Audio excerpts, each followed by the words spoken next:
సంవత్సరాల తరబడి ఎన్ని మందులు వాడినా మీ మోకాల నొప్పులు తగ్గట్లేదా? ప్రాణ పెయిన్ క్లినిక్ లో అత్యాధునిక చికిత్స. ప్రస్తుతం మనతో పాటు హైకోర్టు అడ్వకేట్ నరేష్ సుంకర గారు లైవ్ కాల్ అందుబాటులో ఉన్నారు.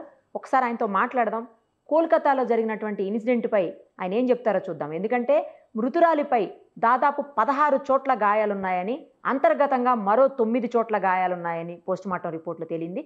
ఊపిరితిత్తుల్లో కూడా బ్లీడింగ్ అయిందని తెలుస్తోంది. మరోవైపు మనం ఇప్పటికే విన్నాము, స్పెర్మ్ కౌంట్ కూడా చాలా ఎక్కువ ఉంది లోపల అని చెప్పేసి. ఎందుకంటే 150 గ్రామ్స్ వరకు ఉంది అని చెప్తున్నారు. కేవలం ఒక్కళ్ళు, ఇద్దరు, ముగ్గురు, నలుగురు అయితే అంత ఉండదు, చాలా ఎక్కువ మంది ఆమెని అత్యాచారం చేస్తేనే అంత ఉంటుంది అని కూడా చెప్తా ఉన్నారు. వీటన్నింటి మీద ఆయన ఏమంటారో ఒకసారి చూద్దాం. నమస్తే అండి నరేష్ గారు. నమస్తే నిరుపమ గారు. చూశారు కదా మొత్తం పోస్టుమార్టం రిపోర్ట్ చూసిన తర్వాత మీకేమనిపిస్తోంది? ఒక అడ్వకేట్గా ఎన్నో కేసులు చూసుంటారు, ఇప్పుడు ఏమనిపిస్తోంది? ఎలా అంటే మనం ఎలా చూడాల్సి ఉంటుంది? ఎంతమంది ఇందులో ఇన్వాల్వ్ అయి ఉంటారు అనిపిస్తోంది? ఇక్కడ అంటే ఒక ఆర్జికర్ మెడికల్ కాలేజ్ అనే ఒక 130 సంవత్సరాల్లో చరిత్ర కలిగిన ఒక హాస్పిటల్ గురించి ఈ విధంగా దేశం మొత్తం చదువుకుంటుందని చెప్పి కల్లో కూడా ఎవరు ఊహించినట్లు సంఘటన అండి ఇది. ఒక జూనియర్ డాక్టర్ ని ఈ విధంగా అంటే మాట్లాడుకోవడానికి కూడా రానటువంటి పరిస్థితుల్లో ఈ విధంగా చేశారు అని అంటే గనక ఇక్కడ సమాజంలో వాళ్ళు మృగాల కంటే చాలా హీనంగా మనం పరిగణించాలి. అది పక్కన పెడితే ఈ సంఘటన జరిగిన తర్వాత సమాజంలో ఉన్నతమైన స్థానంలో ఉండాల్సిన ప్రిన్సిపల్ లాంటి పొజిషన్ లో ఉన్న వ్యక్తులు కూడా ఆ ఇన్సిడెంట్ జరిగినప్పుడు వాళ్ళ యొక్క ప్రైమా ఫేసి డ్యూటీ ఏంటి అని అంటే గనక immediately concerned department, police department కి ఇన్ఫర్మేషన్ ఇవ్వాలి ఈ విధంగా ఇన్సిడెంట్ జరిగింది అని చెప్పి. కానీ ఆ యొక్క తల్లిదండ్రులకి 3 గంటలు అసలు బాడీని కూడా చూపించకుండా ఫస్ట్ సూసైడ్ అని చెప్పడము, అదే విధంగా ప్రాపర్ టైంలో ఇన్సిడెంట్ గురించి ఇన్ఫర్మేషన్ సంబంధించిన డిపార్ట్మెంట్ కి ఇవ్వకపోవడం చూస్తుంటే గనక ఇంటి దొంగల పని దీంట్లో ఉంది అని చెప్పి నేను బలంగా నమ్ముతున్నానండి. ఎందుకు అనంటే గనక సరే ఇప్పుడు ఒక ఇన్సిడెంట్ జరిగినప్పుడు ఒక 32 గంటలు 33 గంటలు డాక్టర్లు, ప్రాణం పోసే డాక్టర్లకి రెస్ట్ తీసుకోవడానికి ఎటువంటి ఒక ప్రాపర్ రూమ్స్ లేకోకుండా సెమినార్ హాల్స్ లో వచ్చి పడుకుంటే అటువంటి సెమినార్ హాల్లోనే రోజుకి 3500 మంది వచ్చిపోయే హాస్పిటల్, అటువంటి హాస్పిటల్లో ఇటువంటి ఘటన జరిగింది అని అంటే కనుక ముమ్మాటికి దీంట్లో ఇంటి దొంగల పని ఉందండి. అంటే సంబంధించిన హాస్పిటల్లో ఉన్న మిగిలిన డాక్టర్లు కావచ్చు, సిబ్బంది కావచ్చు, వాళ్ళ పాత్ర దీంట్లో ఉంది అని చెప్పి బలంగా నేను నమ్ముతున్నానండి. అదే విధంగా అక్కడ సిమెన్ కౌంట్ కనుక మనం చూసుకున్నట్లయితే కనుక 150 ml అని అంటే కనుక అది చిన్న విషయం కాదు. అంటే ఎటువంటి మెడికల్ నాలెడ్జ్ లేకపోయినా కూడా ఒక సామాన్య వ్యక్తి కూడా ఆలోచించగలిగినటువంటి అంశం అది. కొంతమంది కలిసి చేశారు దీన్ని అని చెప్పని అంటే ఎటువంటి ధైర్యం ఉంటే ఈ విధంగా జరుగుతుంది అనేది. దట్టు ఇదేదో ఆకస్మికంగా అనుకోకుండా ఆ రాత్రి జరిగిన సంఘటన కింద కూడా మనం చూడటం తప్పండి. ఆబ్వియస్లీ ఇది ఒక ప్రీ ప్లాన్డ్ గా జరిగిన అంశము.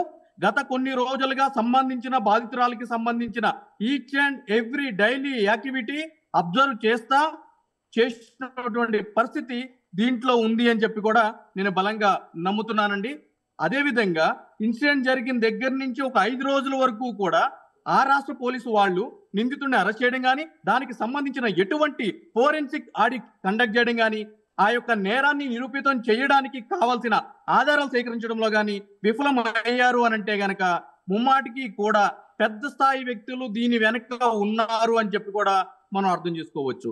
ఎంతో మంది సామాజిక కార్యకర్తలు, అదే విధంగా ఆ విద్యార్థికి సంబంధించిన తల్లిదండ్రులు కలకత్తా రాష్ట్ర హైకోర్టులో పబ్లిక్ ఇంట్రెస్ట్ లిటిగేషన్స్ అదే విధంగా రిట్ పిటిషన్ చేసిన తర్వాత దేశ చరిత్రలోనే మొదటిసారిగా అడ్మినిస్ట్రేటివ్ స్టేజ్ లో కలకత్తా హైకోర్టు వారు సిబిఐకి ఈ కేసుని ట్రాన్స్ఫర్ చేస్తా ఉత్తర్వులు ఇచ్చారు అంటే గనక ఆ కేసులో ఉన్నటువంటి తీక్షణమైన తీవ్రతరమైన పరిస్థితులు ఏంటో మనకి అర్థమవుతున్నాయండి. ఇంకొక విషయం కూడానండి, లేటెస్ట్ గా చెప్తున్నది ఏంటంటే ఆమెకి డైరీ రాసే అలవాటు ఉందని, ఆ డైరీలో ఒక పేజీ మిస్ అయిపోయింది, అంటే చింపేసి ఉన్నారు, ఆ పేజీ మిస్ అయిపోయింది. కానీ అంతకు ముందే ఆ ఫోటోని ఆమె తండ్రికి పంపించినట్టు, తండ్రి దగ్గర ఆ ఫోటో ఉంది, దాని తాలూకా ఫోటో ఉంది అని చెప్తున్నారు. అయితే దాన్ని ఎట్టి పరిస్థితుల్లోనూ బయటికి రివీల్ చేయొద్దని సిబిఐ వాళ్ళు చెప్పడంతోనే నేను చేయలేకపోతున్నాను అని ఆమె తండ్రి చెప్తున్నట్టుగా మనం వార్తలు వింటా ఉన్నాం.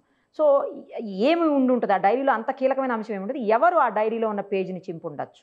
Exactly as I said earlier, ఇంతకు ముందే నేను అనుకున్నట్టు, అంటే ఈ సంఘటన గురించి నాకు తెలియదు, మీరు చెప్పేంత వరకు నేను అనుకున్నట్టు ఇక డైరీ రాసి అలవాటు ఉంది, దాని గురించి రాశారు అని అంటే గనక ఆమెకి వేధింపులు ఏదో ఈ రాత్రి జరిగిన సంఘటన కాదు.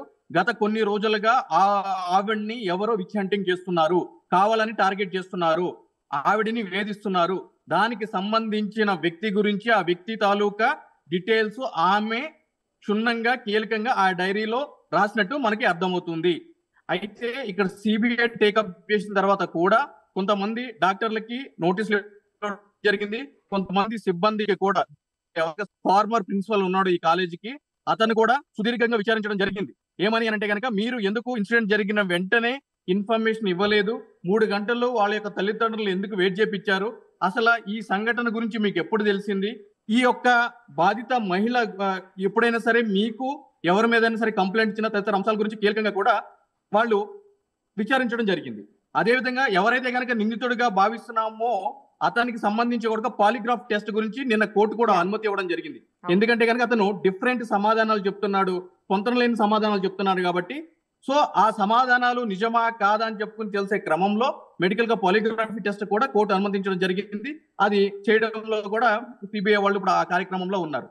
అయితే ఇక్కడ డైరీకి సంబంధించిన పేజీకి సంబంధించి రివీల్ చేయాలంటే ఇక్కడ గొప్ప విషయం ఏంటి అంటే కనుక ఆ ఫోటో వాళ్ళ తండ్రికి ఇప్పించింది.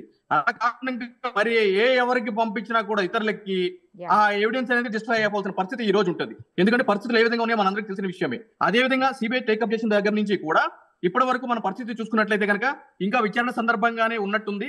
సిబిఐ కూడా ఇంకా స్పీడప్ చేయాల్సిన అవసరం ఎంతైనా ఉంది. అయితే అక్కడ సీసీటీవీ కెమెరాలు లేకుండా ఉండొచ్చు, కానీ అక్కడ ఉన్న ఆ రోజు రాత్రి జరిగిన ఎవరైతే కనుక వ్యక్తులు పార్టిసిపేట్ చేశారో చేయలేదో తెలుసుకోవాలి అంటే కనుక టెక్నాలజీ బాగా డెవలప్ అయ్యింది. సిడిఆర్ అంటామండి, అంటే కాల్ డేటా రికార్డ్ అని అంటాము. అంటే ఆ టైంలో ఆ సెల్ టవర్ నుంచి ఎంతమందికి ఫోన్స్ వచ్చినాయి, ఎవరెవరు ఫోన్ లో మాట్లాడుకున్నారు అని చెప్పి ఆ సిడిఆర్ అనాలిసిస్ చేస్తే తప్పకుండా కూడా నిందితుల్ని పట్టుకోవడానికి పుష్కలమైన అవకాశాలు ఉన్నాయండి వాళ్ళందరినీ ఇంటరాగేట్ చేస్తే. సో అదంతా కూడా చాలా అడ్వాన్స్డ్ ప్రక్రియ, ఇమ్మీడియట్లీ కూడా తెచ్చుకోవాల్సిన పరిస్థితి ఉంది. సో సిబిఐ విషయంలో కూడా ఇంకొద్దిగా స్పీడప్ చేయాలి. లేదు అంటే ఇట్లానే తత్సారం చేస్తే కనుక ఈ యొక్క అనుమానాలు ఇంకా బలంగా ఏర్పడే అవకాశాలు ఉన్నాయి. దీనికి సంబంధించి సుప్రీంకోర్టు వారు ఆల్రెడీ ఇప్పుడు హీరింగ్ అని కూడా స్టార్ట్ చేయడం జరిగింది, సుమోటో కాగ్నిషన్ తీసుకోవడం జరిగింది. దానికి సంబంధించి కూడా ఆర్గ్యుమెంట్స్ అనేవి స్టార్ట్ అయ్యాయండి సుప్రీంకోర్టులో. సుప్రీంకోర్టులో కూడా స్టార్ట్ అయిపోయినాయి అండి, సుమోటోగా తీసుకునింది ఆల్రెడీ. ఎగ్జాక్ట్లీ 10:30. సో త్వరగా న్యాయం జరుగుతుంది, అసలు నిందితులు బయటకు వస్తారని చెప్పేసి ఎక్స్పెక్ట్ చేద్దామండి. ఎందుకంటే బిఎన్ఎస్ చట్టాలు కూడా ఇప్పుడు కొంచెం కఠినతరం అయ్యాయని వింటున్నాము, నిజమే కదా? అంటే చట్టాలు కఠినంగా ఉన్నాయండి భారతదేశంలో, మొదటి నుంచి కూడా చట్టాలు కఠినంగా ఉన్నాయి. అంటే సమయానుకూలంగా సందర్భానుసారంగా దాని యొక్క తీవ్రతని మారుస్తూ కూడా మనం వచ్చాము. అంటే మొన్న July 1 నుంచి కూడా బిఎన్ఎస్ అంటే భారతీయ న్యాయ సంహిత గాని, అదేవిధంగా బిఎన్ఎస్ఎస్ భారతీయ నాగరిక సురక్ష సంహిత గాని, వీటికి సంబంధించి కూడా మార్చుకున్నాము, సెక్షన్లు మారటం జరిగింది.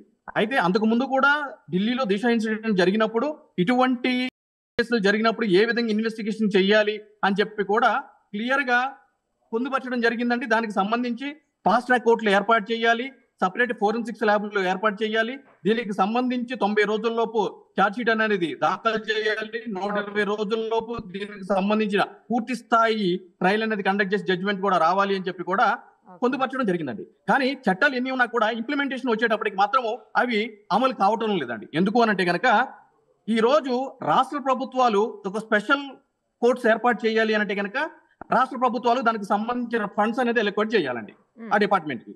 అదే విధంగా రిక్రూట్మెంట్ చేయాలి, అంటే స్పెషల్ కోర్టు ఉన్నప్పుడు జడ్జి గారు కావాలి కదండి, సో ఆ రిక్రూట్మెంట్ చేయాలి. అదే విధంగా దానికి సంబంధించిన సిబ్బంది, అంటే ఒక కోర్టు నడవాలి అంటే కనుక సెక్షన్ కానీ, అదే విధంగా జడ్జి గారికి సంబంధించిన స్టెనోస్ కానీ, వీళ్ళందరూ ఎవరైతే ఉంటారో ఆ సిబ్బందిని కూడా నియమించడానికి వనరులు కావాలి. ఇవన్నీ కూడా రాష్ట్ర ప్రభుత్వాలు బడ్జెట్ లో కేటాయింపులు జరపాలి. కానీ ఎంతసేపటికి కూడా యథారాజా తదా ప్రజ అన్నట్టు మనకు ప్రజలకు ఎప్పటికీ కూడా ఉచితంగా ఏం వస్తున్నాయి, ఎప్పుడు తినేద్దాము, ఎప్పుడు పని చేయకుండా గాలికి తిరుగుదామా అనే ఆలోచనే తప్ప, ఇటువంటి ఇష్యూస్ జరిగినప్పుడు, ఇంట్లో ఒక ఆడపిల్ల మీద దారుణం జరిగినప్పుడు సంబంధించిన నిందితులకి తక్షణం శిక్ష పడాలి అని అన్నప్పుడు ఇటువంటి ఫాస్ట్ ట్రాక్ కోర్టులు ఏర్పాటు చేయడానికి ప్రభుత్వాలు ఏ విధమైన చర్యలు తీసుకున్నాయని ఆ విధంగా తెలియచేయరు. ఇప్పుడు మీలాంటి మీడియా మిత్రులు, మాలాంటి సామాజిక న్యాయవాదులు కానీ, అదేవిధంగా అడ్వకేట్స్ కానీ ఈ విధంగా మీడియా ముఖంగా ఎంత మొత్తుకున్నా కూడా ఈ యొక్క ఆవేదన బాధ వాళ్ళ దాకా వెళ్ళదు. ఇవన్నీ ఏదో ఒక 4-5 రోజులు చేస్తారు, దాని తర్వాత మర్చిపోతారు అనుకునేదే అల్టిమేట్ గా ఉంటుంది. సో ఇక్కడ కావాలి అని అంటే గనక చట్టాలు కఠినంగా ఉన్నాయి, ఇంప్లిమెంటేషన్ కావాలి, తక్షణం నిందితులకి ప్రాపర్ ట్రయల్ జరిగిన తర్వాత శిక్ష పడాలి అంటే మాత్రం ఆ స్పెషల్ కోర్టులు కాన్స్టిట్యూట్ చేయడానికి కావాల్సిన నిధులు, సిబ్బంది ఏవైతే కనుక రాష్ట్ర ప్రభుత్వాలు, అదేవిధంగా కేంద్ర ప్రభుత్వాలు కూడా ఆ దిశగా ప్రయత్నాలు మొదలు పెట్టాలని చెప్పి నేను చెప్తున్నానండి. రైట్ అండి, thank you so much. Thank you. Suman టీవీలో మీ పర్సనల్ అండ్ బిజినెస్ ప్రమోషన్స్ కోసం కింది నెంబర్కి కాంటాక్ట్ చేయండి.